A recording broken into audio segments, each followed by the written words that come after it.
Bonjour à toutes et à tous, bienvenue dans cette nouvelle vidéo de la formation CCNA 200-301. En plaisir de vous retrouver dans cette nouvelle vidéo dans laquelle on va parler sur un protocole ou bien un terme qui désigne la redondance. Alors, déjà, ce protocole-là, s'appelle ce qu'on appelle le FHRP.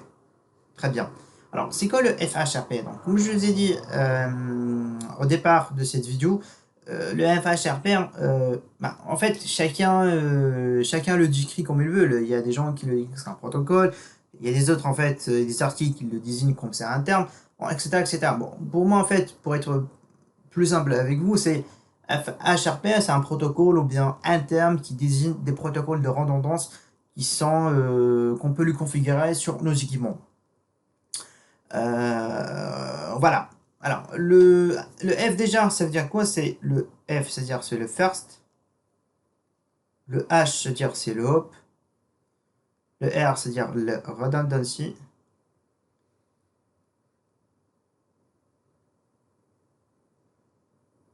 Et le P, c'est-à-dire c'est le protocole. Très très bien. Donc c'est first hop redundancy protocol. Donc cela veut dire exactement, c'est que d'après son nom, c'est un protocole qui permet d'assurer la redondance. Mais le FHRP, il n'a pas une configuration assez spéciale parce que, comme je dis, c'est que le FHRP, c'est un protocole ou bien un terme qui désigne des protocoles de redondance. Très très bien. Bon, les protocoles de redondance, parfois en fait, on trouve des protocoles de redondance qui sont liés à des constructeurs, par exemple comme Cisco, il a ses protocoles de redondance. On trouve aussi des protocoles de redondance qui sont open, c'est-à-dire qui sont inscrits par exemple, sur une RFC. Il y a des protocoles de redondance, par exemple, sur certains équipements sécurité. Là, je vous donne juste un exemple, comme le cas de Checkpoint. Le cas de Checkpoint, il a un protocole de redondance, ce qu'on appelle le cluster XL, etc., etc., etc. Très bien. Donc, aujourd'hui, pourquoi on utilise le FHRP? Donc, utilisons le FHRP, principalement, c'est pour assurer la redondance, notamment pour avoir une haute disponibilité de notre réseau. On va prendre un exemple assez simple. Alors, hop, ici, on va dire, on va prendre un switch, par exemple. Switch, très bien. Ici, vous avez des équipements ou bien des terminaux. Alors, on va prendre, ce sont des postes de travail, tous Windows 10. Ici, vous avez votre propre routeur. Et ici, voilà, on va dire, là, vous avez ISP, Internet Service Provider, c'est-à-dire c'est le fournisseur d'accès Internet. Très très bien. Aujourd'hui, vous avez un équipement de votre réseau. Par exemple, on va prendre cet équipement-là. Hop, hop, hop, hop, hop. Donc cet équipement-là qui veut partir sur le ISP, c'est-à-dire il veut partir sur un site qui est hébergé sur Internet. Par exemple, on va prendre le site google.fr. Donc si cet équipement-là il veut partir sur google.fr, bah, automatiquement, bah, là il passe pour le switch. Très bien. Le switch, là il passe pour le routeur. Et le routeur, en fonction du routage, là il va l'envoyer vers notre fournisseur d'accès Internet. Et comme ça, en fait, il peut avoir l'accès sur la page de Google. Très très bien. Donc là, on va en venir sur le FHRP. Donc, admettons que vous avez ici un problème sur ce routeur. Par exemple, ce routeur-là, vous avez un problème. Voilà, vous avez un problème. On suppose que vous avez un problème d'alimentation sur cet équipement. Bah, dans ces cas-là, si vous avez un problème d'alimentation sur cet équipement-là, bah écoutez, par exemple, vous avez un problème sur la carte d'alimentation de cet équipement-là, bah, dans ce cas-là, l'équipement ne va pas marcher parce que voilà, donc il peut pas être alimenté par l'électricité, et du coup là, il peut pas marcher. Dans ce cas-là, si cet équipement-là, ils veulent partir à Internet, ben, là, il va arriver sur le switch, mais le switch, il va pas trouver sa gateway. Et par la suite, en fait, alors cette personne-là qui veut accéder sur Internet, il va avoir un message d'erreur. Très bien. Alors, c'est pour cette raison, en appliquant ce qu'on appelle le FHRP ou bien ce qu'on appelle la haute disponibilité. Très bien. Dans ce cas-là, en fait, si on veut avoir la redondance dans notre réseau, automatiquement, cela nous implique d'avoir ou bien de rajouter un autre équipement qui sera connecté sur le switch. Alors, cela veut dire que ici, par exemple, on va rajouter un autre équipement qui va fonctionner en parallèle avec le même équipement. Donc, je vais refaire juste le schéma. Donc, ici, vous avez un switch. Ici, vous avez des postes de travail qui sont connectés. Très bien. Bon, la vie en rose, tout ça marche très bien pour l'instant. Ici, vous avez votre routeur. Et ici, vous avez donc votre service provider, le fournisseur d'accès Internet. Très bien. Aujourd'hui, si on veut appliquer ce qu'on appelle la redondance, dans ce cas-là, il faut qu'on rajoute un autre équipement ici. Donc, il sera connecté, on va dire, sur le même switch. Et par la suite, on va configurer les protocoles du FHRP. Donc, c'est-à-dire, les protocoles de redondance entre ces deux équipements-là. Et ici, en fait, on va rajouter juste un petit lien. Comme ça, si vous avez un équipement qui passe, par exemple, HS, par exemple, ici, par exemple, cet équipement-là qui passe HS, dans ce cas-là, au lieu que cet équipement-là, il va passer par cet équipement-là, l'autre équipement-là qui va prendre le relais. Très bien, donc c'est l'autre équipement qui va prendre le relais. Donc, tout dépend du protocole de redondance que vous allez configurer. Est-ce que ce sera un type de protocole active standby, c'est-à-dire passive et active? Est-ce que ce sera un protocole de redondance active et active, c'est-à-dire il permet de faire le load balancing de charge? Mais ce qui est recommandé, c'est toujours en fait configurer des protocoles qui vont vous permettre, qui vont pas vous poser plusieurs problèmes. Parce que si en fait on configure active, voilà, si vous avez plusieurs décès, tout ça, ça peut poser quelques soucis, notamment quelques soucis avec les protocoles de routage et le routage asymétrique. Voilà, ça, c'est un autre débat donc, qu'on va entamer sur certaines problématiques que je vais vous parler lors de cette formation de la CCNA 200-301. Donc, ici, par exemple, en supposant que cet équipement-là, il est actif, hop,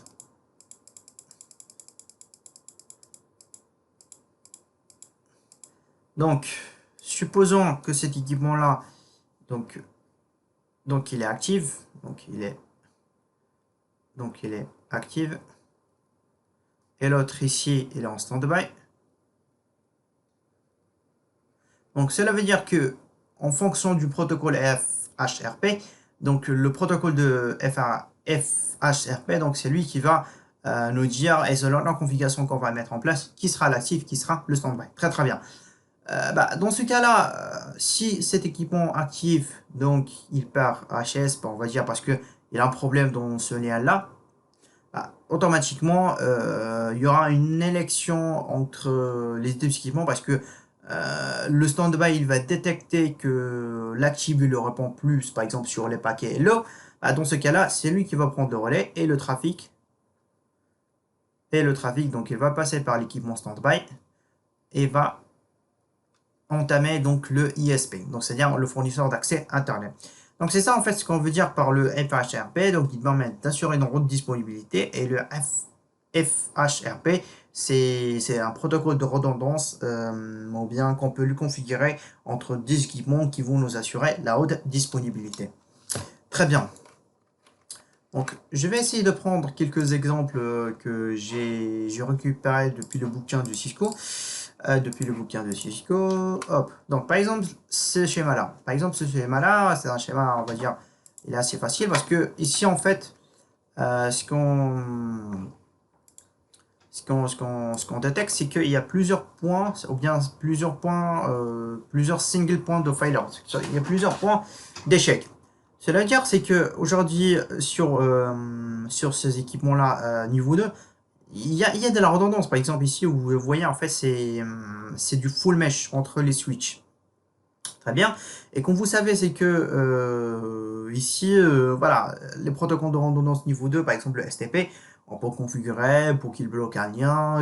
Voilà, après, donc, après, on peut configurer des RSTP ou bien du MCT, etc., etc. Bon, ça, vous pouvez le trouver dans les vidéos précédentes par rapport au protocole STP. Très bien. Ici, le problème qui va se poser, c'est que c'est pas en fait au niveau des switches, mais plus en fait au niveau des équipements R1 et R3. Alors, cela veut dire que si le R1, donc, il a un problème, donc supposons donc lui, donc, il a un problème réseau. Hop. Alors, admettons que lui, donc, il a un problème réseau. Dans ce cas-là, ce qui va se passer, c'est que il n'y a rien qui va marcher. Et du coup, les équipements qui sont ici, c'est-à-dire qui sont dans le subnet de VLAN10, ils vont pas pouvoir rejoindre les équipements qui sont ici, par exemple, qui sont derrière le routeur R3. Et pareil, c'est que les équipements R3, ils vont pas pouvoir rejoindre les équipements qui sont dans le VLAN 10, qui sont derrière le R1. Ok? Donc, comme vous voyez, en fait, c'est qu'ici, on a plusieurs points single point of failure. Très bien. Donc, on va prendre un autre schéma. Tac. Tac, excusez-moi. Hop, j'efface juste ça. Et je prends un autre schéma.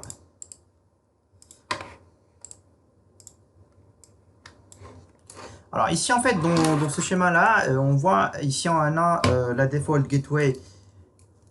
Hop, juste mon stylo, c'est que ici en fait nous avons la default gateway, c'est .9. Alors ce sont des équipements au niveau 2 qui sont bon, on a ici en fait des équipements des postes de travail. Leur default gateway c'est le routeur R1. Très bien. Comme vous pouvez constater déjà ici, en fait, on a plusieurs single points de failure. Alors, pourquoi je vous dis ça? Parce que déjà, il n'y a pas assez, déjà, en fait, il y a pas assez de liaison physique entre les switches et le routeur R1. Cela veut dire, c'est que si le switch 1, bah, par exemple, il tombe en panne, bah, c'est le switch 1, c'est lui qui nous relie avec le R1. Donc, déjà, c'est un problème. Le deuxième problème, c'est que si par exemple, on suppose qu'il n'y a pas un problème sur le switch 1, mais supposons qu'il y a un problème dans cette liaison, bon, principalement sur cette liaison, donc c'est pas un problème au niveau du switch 1. Dans ce cas-là, ce qui va s'arriver, c'est que ça va poser toujours un problème parce que toujours ici, vous avez en fait un single point of failure, vous avez un point d'échec. Et du coup là, c'est que ici le R1, si en fait il y a un problème dans cette liaison, vous ne pouvez pas rejoindre les équipements R3 et les équipements R4. Et ce schéma, pour vous dire très honnêtement, c'est le schéma qui est largement utilisé, surtout si vous êtes dans une grande entreprise, dont juste en fait un exemple assez simple, vous avez une entreprise avec plusieurs agences, bah, la plupart du temps, que je sois très honnête avec vous, donc d'après mon expérience, bah, en fait, la plupart du temps, en fait, on met jamais des équipements en mode redondant dans des agences. Donc, par exemple, ici, le R1, donc il est relié avec le main site, c'est-à-dire on va dire le R3, le headquarter. Et dans ce cas-là, c'est que ils sont liés avec de liaison. Donc ici, en fait, il y a un redondance, c'est-à-dire, c'est que alors, si l'équipement R3, par exemple, on va dire c'est le lien actif, donc il est plus joignable, ben, dans ce cas-là, il peut passer par le R4. Mais si le R1, donc, bah, il a un problème, bah, écoutez, c'est que ce réseau de VLAN10, il sera isolé. Donc, il faut attendre une intervention physique ou bien il faut, voilà, une intervention physique pour résoudre le problème. Parce que si en fait le R1, donc, il est tombé alors que ces gens-là qui sont dans le VLAN10, ils sont pas des gens techniques qui savent rien dans la technique, bah, il faut une intervention physique. Voilà, ou bien si vous avez un serveur console et tout ça, et vous avez toujours l'accès sur équipement, on va dire que l'équipement il a bugué et vous avez l'accès en console, bah oui, vous pouvez, parce que il y a des serveurs console comme les Avosad, vous pouvez accéder sur ces équipements-là et regarder ce qui se passe. Si vous avez plus l'accès via la voisin, c'est-à-dire le serveur console, bah dans ces cas-là, il faut une intervention physique. Ok? Bon, je prendrai un autre exemple. Je prendrai un autre exemple. Hop, hop, hop, hop. Tac.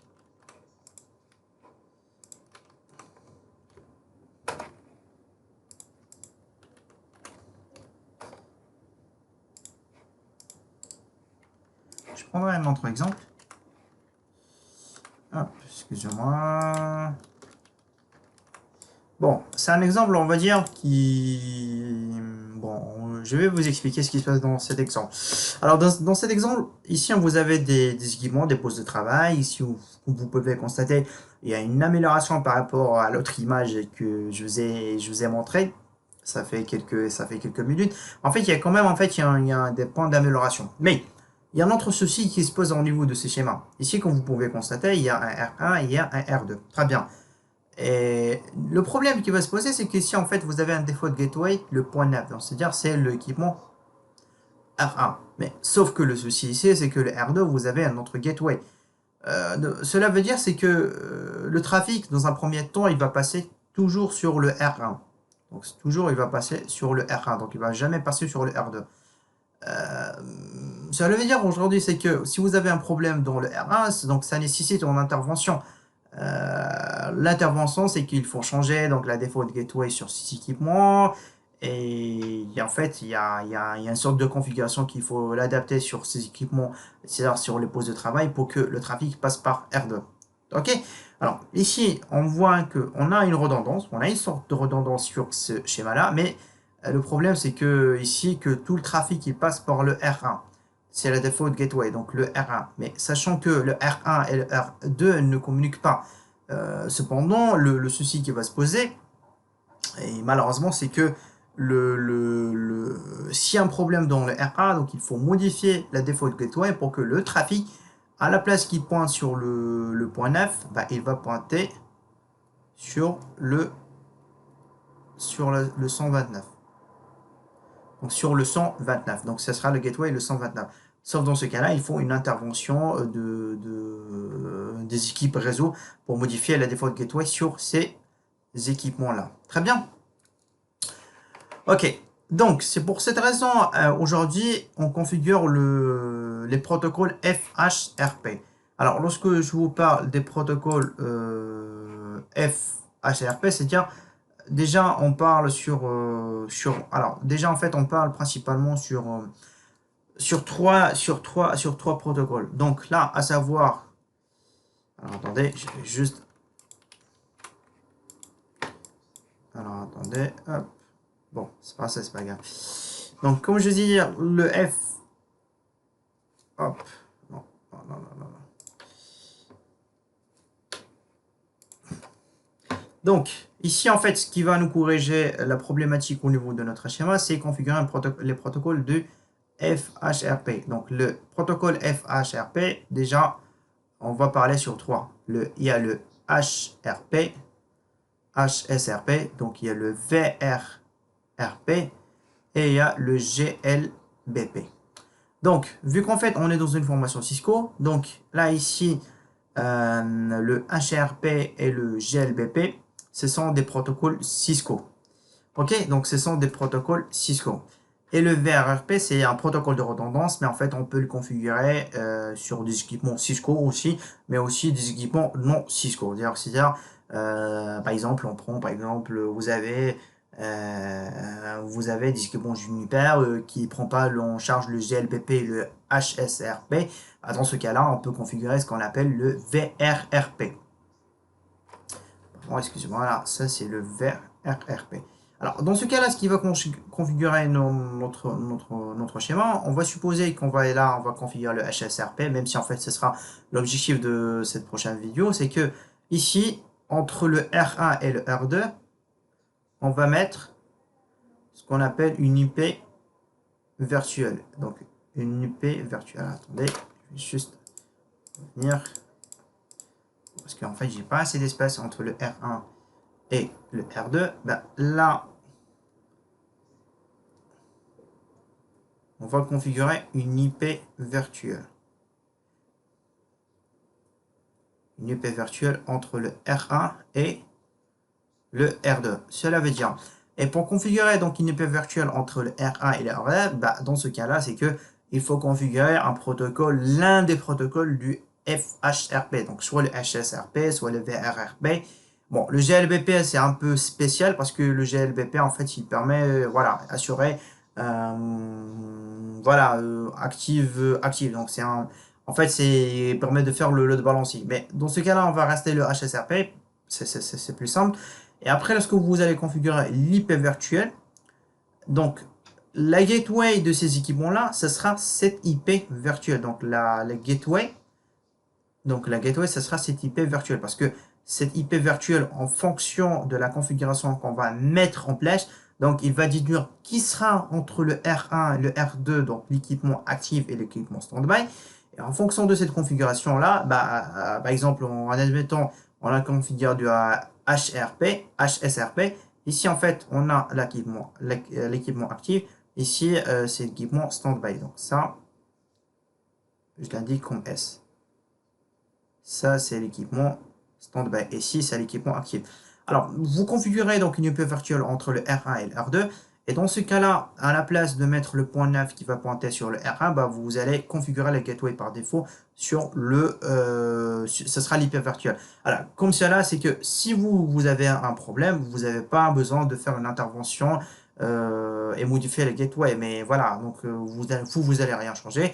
Et c'est le FHRP, c'est lui qui va assurer la redondance entre ces équipements-là. Au cas où cet équipement-là, par exemple le R1, donc il est en fail, bien, par exemple, vous avez un problème dans cette liaison-là, ou bien on va dire, vous avez un problème d'alimentation, ou bien on va dire un problème X qui ne permet pas que ce routeur ou bien cet équipement R1 soit joignable. Dans ce cas-là, c'est le protocole FHRP qu'on a configuré.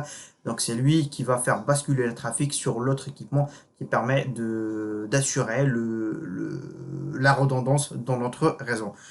J'espère que c'est bien clair pour vous. Et dans la prochaine vidéo, nous allons voir le HSRP et la partie pratique du HSRP. Merci.